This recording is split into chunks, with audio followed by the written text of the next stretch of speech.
Hello दोस्त, नमस्कार। मैं हूं आयुष और आप देख रहे हैं ऑनलाइन पार्टनर पाठशाला।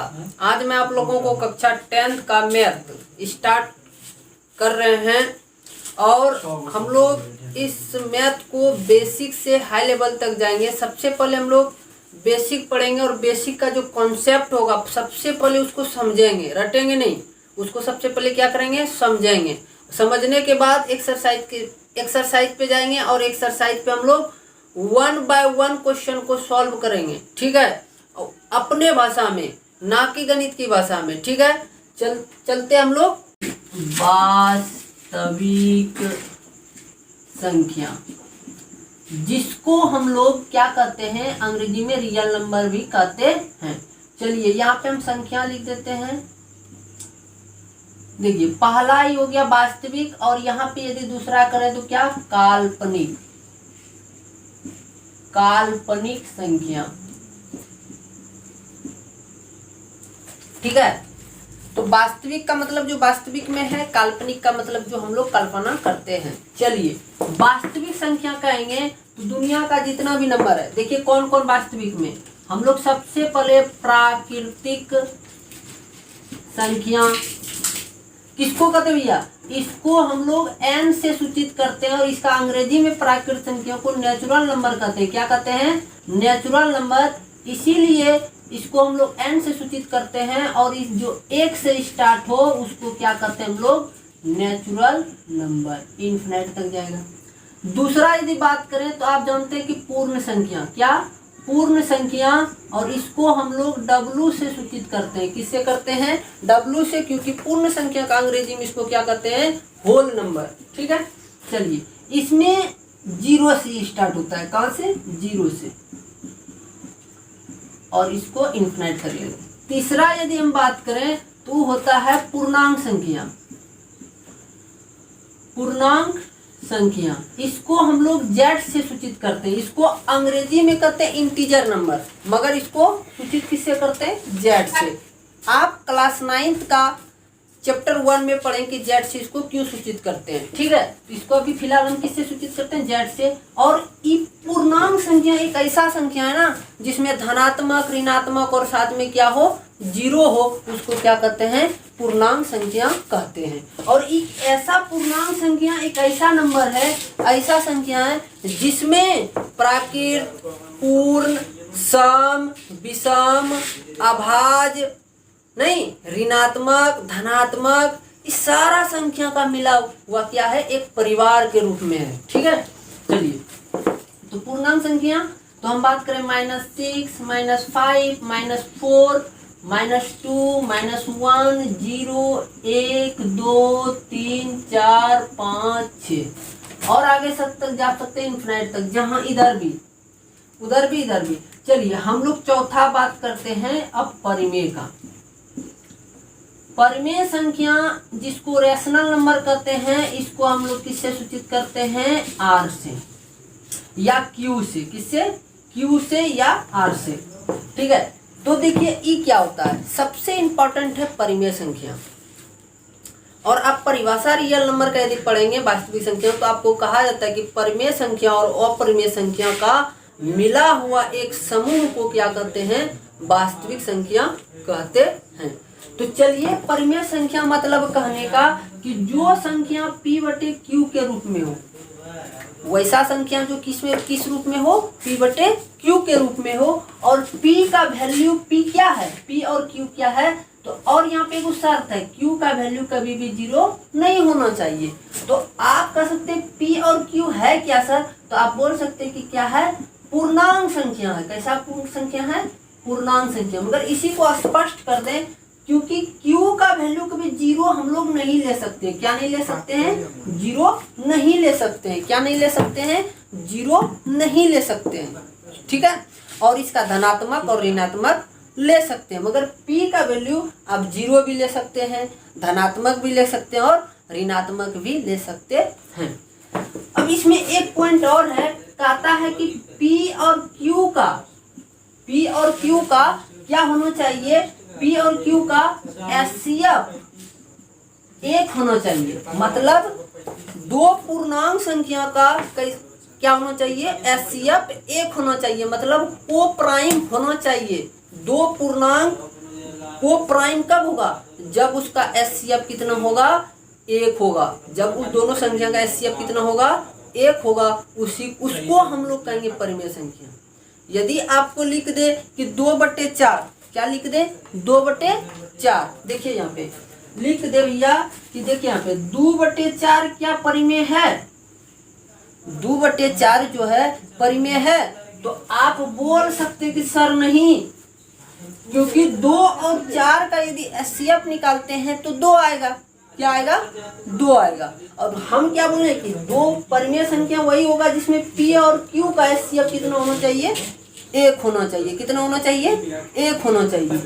मगर ये भिन्न है, 2/4 भिन्न है, मगर यही बोल रहे हैं कि 1/3 भिन्न भी है और परिमेय भी है, क्योंकि 1 और 3 का एचसीएफ निकालेंगे तो कितना आएगा, 1 आएगा। कितना आएगा, 1 आएगा।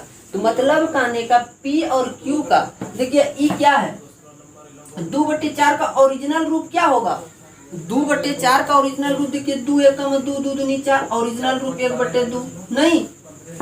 तो भिन्न जो होता है ना, एक वो रूप बदलता है, उसका ओरिजिनल रूप को ही हम क्या कहते हैं, परिमेय संख्या कहते हैं। तो भिन्न को हम लोग अपने भाषा में क्या बोलेंगे, बहुरूपिया। 2/4 परिमेय नहीं है, भिन्न है। 1/3 भिन्न, 1/3 परिमेय भी है और भिन्न भी है। तो स्पष्ट बात पे हम लिख देते हैं, यदि आपको समझ में नहीं आया तो लिख दीजिए 1/3, 1/2, 0 माइनस 1/2, कहेंगे अब 4, इसके नीचे कुछ नहीं, 5 नहीं। अब और यदि हम लिखें आपको समझाने के लिए तो 0.3333333, ये क्या है, ये बार बार रिपीट हो रहा है तो क्या है, परिमेय संख्या है नहीं, मतलब टर्मिनेटिंग है। इसी को हिंदी में हम लोग बोलते हैं तो आवृत्ति कहते हैं। क्या कहते हैं, आवृत्ति कहते हैं नहीं। 9th क्लास में आप पढ़े हैं। इस तरह यदि लिखा रहे, ऐसे लिखा रहे,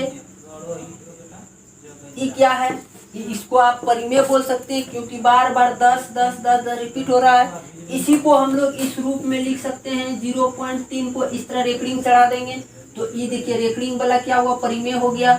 इसको भी हम चढ़ा सकते हैं भैया, इस पे भी रेकरिंग चढ़ा देंगे, ये हो गया परिमेय।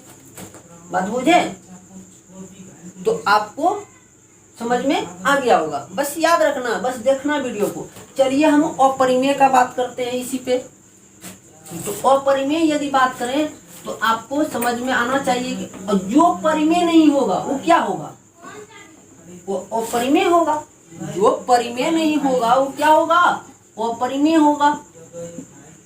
अपरिमेय, अपरिमेय का एक याद रखिए, हम कहीं √4 जो है परिमेय है को अपरिमेय है, क्योंकि √4 का वर्गमूल सर निकलता है 2 और 4 क्या है, भाज्य संख्या है। क्या है, भाज्य संख्या है। और हम अपरिमेय का आपको बात बोले तो अभाज्य संख्या होना चाहिए, अभाज्य संख्या होना चाहिए, और इसके अंदर में क्या होना चाहिए, रूट होना चाहिए, अंडर रूट अभाज्य संख्या। आप अभाज्य संख्या लिए हैं और उसके अंदर यदि रूट लगा दिए हैं, उस पर रूट चढ़ा दिए हैं, तो वह संख्या क्या होगा, 100% आपका अपरिमेय संख्या होगा। ठीक है, चलिए तो इन यहाँ पे लिख सकते हैं √2, √3, √5, √7, √11। देखिए सब अपरिमेय अभाज्य है, अभाज्य के ऊपर क्या लगा हुआ है, रूट है, तो क्या है आपका अपरिमेय। इसका और भी होता है, 0 पॉइंट ले लें, 4 1 5 2 4 2 1 0 1 2, कुछ भी ले लें। तो इस तरह कोई रिपीटिंग नहीं हो रहा है, कोई रिपीट नहीं हो रहा है, कोई बार बार नहीं आ रहा है, इस पे रेकरिंग नहीं है, तो क्या है आपका अपरिमेय संख्या है। क्या है, अपरिमेय संख्या है। ठीक, तो अपरिमेय आपको समझ में आ गया होगा। चलिए थोड़ा सा हम बात कर लेते हैं काल्पनिक संख्या का। काल्पनिक संख्या का हम बात करें तो आपको यदि इस तरह दे दिया जाए, -2 रूट, -3 रूट, -5 रूट, तो इसका जो भैया ना ये कल्पना करके हम लोग लिखते हैं, क्या करके लिखते हैं, कल्पना करके लिखते हैं, और इस संख्या का कोई भी वैल्यू अभी संभव नहीं है, इसीलिए इसको कहते हैं काल्पनिक। देखिए आप लिखें यूक्लिड विभाजन प्रेमिका। यूक्लिड का मतलब गणितज्ञ, क्या होगा, गणितज्ञ होगा। विभाजन का मतलब कोई भी चीज को बांटना, विभाजित करना, और प्रेमिका का मतलब प्रमेय की सहायता से बना थ्योरी, उसी को कहते हैं प्रेमिका। तो इसने देखिए यूक्लिड ने इसी पे दिमाग लगाया, इसी पे उन्होंने क्या किया था, अपना पूरा दिमाग का जोर दिया था, और एक नया चीज उन्होंने बताया कि भैया अब भाग दे के रह जाते हो ना, आप यदि भाग देते हो किसी भी संख्या, 2 संख्या 3 संख्या का, आप भाग दे के रह जाते हो ना, इसी भाग में हम जो है एचसीएफ आपको बता देंगे। तो बोला कैसे, तो बोला देखिए, बोला कि 2 गो पूर्णांक ए और बी जो है, ए और बी दो पूर्णांक वाली पूर्णांक संख्या लीजिए, कैसा, 2 गो ए और बी पूर्णांक संख्या, 2 गो पूर्णांक संख्या है, पहला ए है दूसरा बी। तो बोला ए से बी में यदि भाग देते हो, ए क्या है, ए मेरा बड़ा है बी छोटा है, इस तरह, तो हम एक जो बड़ा रहता है उसको बीच में लेते हैं भाग में, और बी को यहाँ पे। तो बोला ई जो निकलेगा ना, ई जो भागफल, इसको आप क्वोशेंट बोलते हैं, तो क्यू लिख दिए। आप यहाँ से यदि रिमाइंडर जिसको अंग्रेजी में कहते हैं उसको हम आर लिख दिए। तो आप समझ गए, इसका नाम हो गया भाज्य है, यहाँ सॉरी, ए का नाम हो गया भाज्य, बी का नाम हो गया भाजक, क्यू का नाम हो गया भागफल, यहाँ पे भागफल, और शेषफल का नाम आर हो गया। तो बोला इसी में देखिए हम एक चीज आपको देते हैं, एक थ्योरी देते हैं जो यूक्लिड ने दिया, क्या दिया उसको देखिए। बोला भैया ए जब बड़ा है तो हम लिख सकते हैं बी गुणु, क्योंकि भाज्य गुना भागफल, तो बी गुना क्यू प्लस, और क्या जोड़ देते हैं, शेषफल। तो यही बात उन्होंने भी बताया, और उन्होंने एक चीज को बताया कि भैया 0 जो है, ये देखिए बी जो है आर से बड़ा होगा। आर का वैल्यू क्या क्या हो सकता है, आर का वैल्यू कभी 0 आ सकता है, यदि 0 से बड़ा भी आ सकता है। आर का वैल्यू 0 आ सकता है या 0 से बड़ा आ सकता है, यही ना आ सकता है। और Q जो है हर हमेशा R से बड़ा होगा। Q जो है, सॉरी Q नहीं, B, ये B जो है R से हर हमेशा बड़ा होगा। यदि R बड़ा हो गया और B छोटा हो गया तो इसमें पता चलेगा किससे क्या लग जाएगा, भाग लग जाएगा। तो R से बड़ा कौन, हर हमेशा कौन होगा, B होगा। ये दोनों तो होगा ही, R से बड़ा कौन होगा, B होगा। R का वैल्यू कभी 0 भी आ सकता है और 0 से बड़ा ही आएगा, 0 से छोटा नहीं आएगा। तो इन्होंने कहा कि भैया 0 से क्या होगा, बड़ा, R का वैल्यू 0 के बराबर या 0 से बड़ा। और बोला R से कौन बड़ा होगा, B होगा। कौन बड़ा होगा, B होगा। R से बड़ा कौन होगा, B होगा हर समय। ठीक, यही बात उन्होंने बोला। तो बोला ठीक है, इतना तो ठीक है। तो इसी थ्योरी पे, मतलब इसी पे उन्होंने क्या बना के निकाल दिया, एचसीएफ आपको निकाल के दिखा दिया। हम लोग बचपन में एचसीएफ को कैसे निकालते थे, हम लोग बचपन में एचसीएफ को जो है गुणनखंड विधि से निकालते थे, को गुणनखंड विधि से।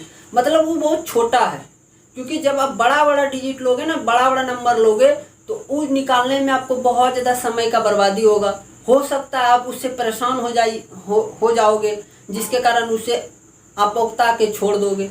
तो यूक्लिड का इसीलिए हम लोग स्टैंडर्ड क्लास मतलब 10 में आके सीखते हैं इसको, क्योंकि बहुत बड़ा। आपको मान लीजिए 4 और 6 का दिया जाए तो 4 6 का, इसमें आप बोल सकते हैं 4 का गुणनखंड और 6 का गुणनखंड करेंगे। इसमें दोनों जो कॉमन आएगा, क्या आएगा, कॉमन। तो देखिए दुक्का से 4 भी कट रहा है, दुक्का से 6 भी कट रहा है, तो क्या कट गया, 2। और जानते हैं एचसीएफ को हम लोग कहते हैं हाईएस्ट कॉमन फैक्टर। इसमें सबसे हाईएस्ट, इस दोनों में जो हाईएस्ट कॉमन फैक्टर होगा, मतलब इस दोनों को जो हाईएस्ट रूप से काटेगा, सबसे बड़ा रूप से, 1 से भी कटेगा, ये दोनों 1 से तुमको नहीं चाहिए, 2 से कट रहा है तो हाईएस्ट हो गया, 1 से बड़ा हुआ, तो वही 2 क्या कहलाएगा, हाईएस्ट कॉमन फैक्टर कहलाता है, और उसी को हम लोग एचसीएफ बोलते हैं। यदि आप इसको बहुत अच्छा से सीखना चाहते हैं तो आप 6 से 5 में सीखे हैं, ठीक है, तो आपको इससे कोई मतलब नहीं है, आप इस विधि से में आपको यहाँ पे मतलब है। चलिए यूक्लिड का एक सवाल लेते हैं हम लोग, उसको बना लेते हैं, तो आपका यूक्लिड का विभाजन का कहानी खत्म। तो हम लोग फिर सवाल की ओर आएंगे, ठीक है, चलते हैं। यहाँ पे लिखते हैं क्या था, इस बात को आप याद रखिएगा, मतलब भाज्य बराबर भाजक गुना भागफल, भागफल प्लस शेषफल, मतलब शेषफल। अब देखिए इसका नाम ए है सर, इसका नाम बी है सर, इसका नाम क्यू है सर, इसका नाम आर, कोई दिक्कत नहीं। इसी बात को आपको याद रखना है। और क्या बोला था, आर का वैल्यू जो है सर 0 और 0 के बराबर भी होगा या 0 से बड़ा भी होगा, और आर से बड़ा कौन होगा, आर से बड़ा कौन होगा भैया, आर से बड़ा कौन होगा, बी होगा, कौन होगा, बी होगा। ई बात को याद रखना। हम ले लिए एगो 20 ले लेते हैं, एगो ले लेते हैं, मान के चलिए हम ले लिए 12। 20 और 12 संख्या है, और हर हमेशा आपको पूर्ण संख्या लेना है। पूर्ण संख्या कहने का पूर्णांक संख्या लेना है, क्या लेना है, पूर्णांक। ए और बी का वैल्यू, ए और बी का वैल्यू पूर्णांक होगा, पूर्णांक माइनस प्लस, साथ में 0 भी हो सकता है, मगर Q और R का वैल्यू कभी भी माइनस में नहीं लेना। क्या लेना, Q और R का वैल्यू हर हमेशा पूर्ण संख्या होता है।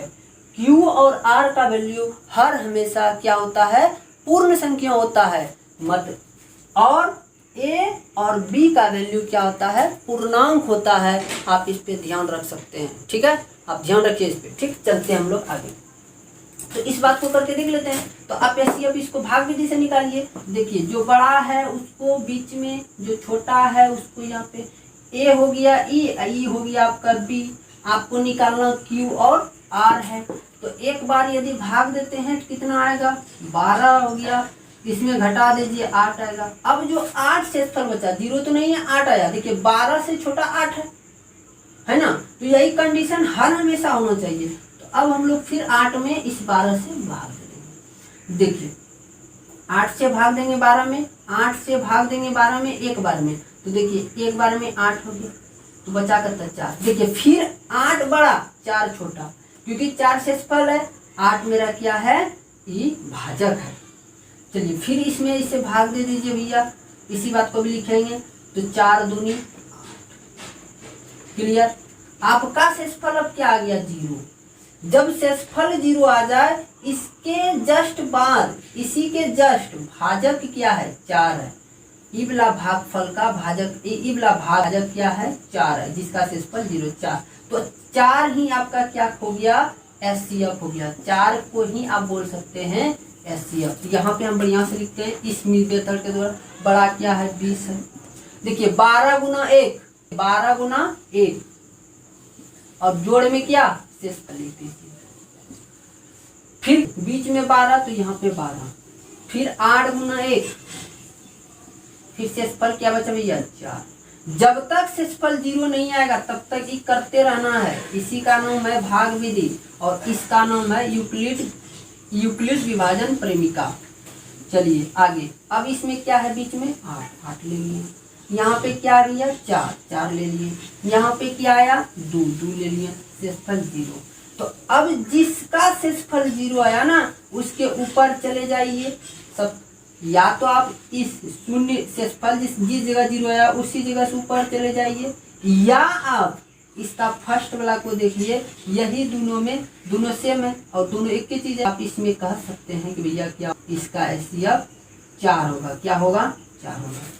ये आपका यूक्लिड विभाजन प्रेमिका का प्रयोग करके, ये आपका भाग विधि के द्वारा, ठीक है। और आप जो पहले सीखे थे वो कौन सा, गुणनखंड विधि के द्वारा।